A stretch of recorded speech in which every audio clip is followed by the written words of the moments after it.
జై గురుదేవ్, జై శ్రీరామ్. ఇవాళ నేను అంతకు ముందరే ఒకసారి చెప్పాను. షోల్డర్స్కి అదే ఇప్పుడు గూనిలాగా వచ్చేస్తుంది చిన్నపిల్లలకి. దానికి ఇంకొంచెం కొన్ని ఎక్సర్సైజెస్ వేరేగా చూశాను అనమాట. సో అవి అందరూ పాటిస్తే కానీ పిల్లలందరూ అవన్నీ తగ్గుతాయని నా ఉద్దేశం. ఇప్పుడు వెనకాతలకి ఇలా ఎక్కువసేపు ఇలా ఒక చేతిని ఇలా చెయ్యి లాగి పట్టుకుంటే స్ట్రెచ్ అవుతుంది అనమాట. మన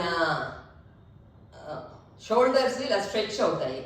అలా స్ట్రెచ్ అయితే మనం కాసేపు ఉంచగలగాలి. మనం ఎంతసేపు చేయగలిగితే అంతసేపు చేయండి. ఎందుకంటే ఏదైనా కానీ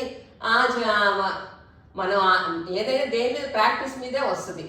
రాలేదు పెట్టలేదు అని అనుకుంటే వారం రోజులు 10 రోజులు కాదు, మనం చిన్నప్పటి నుంచి మోసిన బరువు అంతా దాని మీదే.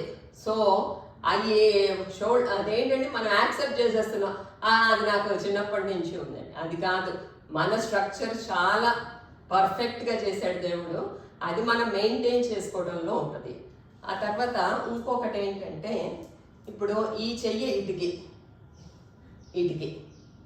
ఇలాగా ఎంతసేపు ఉంచగలిగితే అంతసేపు ఇలా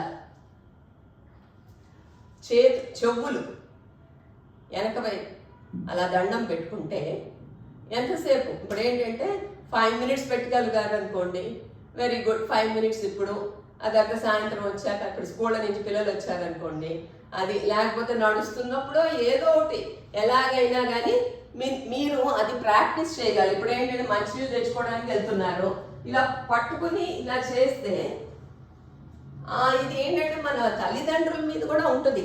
ఇప్పుడు అది ఒకసారి చెప్పానులే వాళ్ళు వింటలేదు అని అంటే కాదు. ఏంటంటే responsibility, you have to take responsibility. ఎప్పటి వరకు వాళ్ళు రెస్పాన్సిబుల్ అయ్యే వరకు.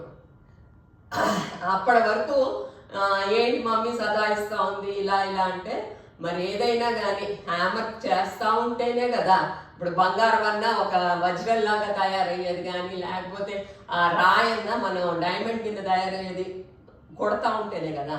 సో లాస్ట్ టైం కూడా చెప్పాను, చిన్న బరువు పుస్తకం ఒకటి పెట్టుకుని కాలిలో కాలు ఒక కాలికి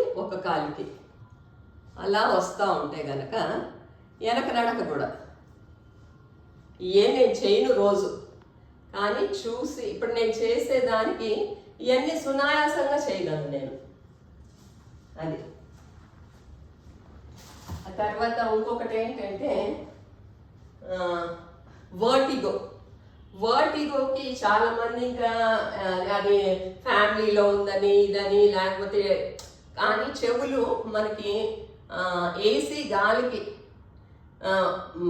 ఎక్స్పోజ్ అయితే కనుక అది ఆ ఏసీ లోపలికి ఉన్న డస్ట్ అనే అనుకోండి ఏదైనా అనుకోండి ఆ చెవులు ఎఫెక్ట్ అవుతాయి. సో అది లేకుండా చూసుకోండి. ఆ తర్వాత ఏంటంటే కొన్ని ఏళ్ల క్రితం మా ఫ్రెండ్కి వచ్చింది, కోయంబత్తూరులో చూపించుకుంటే వాళ్ళు అక్కడ ఐ ఎక్సర్సైజ్ చెప్పారంట. నాకు అప్పటి వరకు తెలీదు వర్టిగోకి ఐ ఎక్సర్సైజ్కి ఏంటి సంబంధం అని. So eye exercises are also very very important for vertigo. ఇప్పుడు ఏంటంటే ఒకటి ఏదో తీసుకుందాం, సపోజ్ తీసుకుని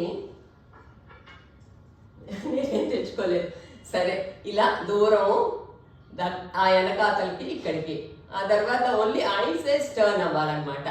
ఆ ఐస్ వరే ఇక్కడ వరకు టర్న్ అవ్వాలి. ఆ తర్వాత ఇటువైపు టర్న్ అవ్వాలి, మళ్ళా ఇటువైపుకి.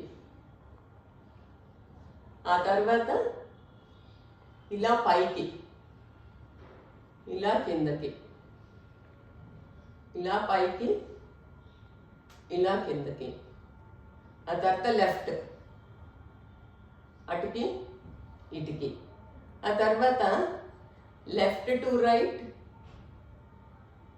Right to left. అలాగా మనం ఎన్నిసార్లు అదంతా ఇట్లా కూడా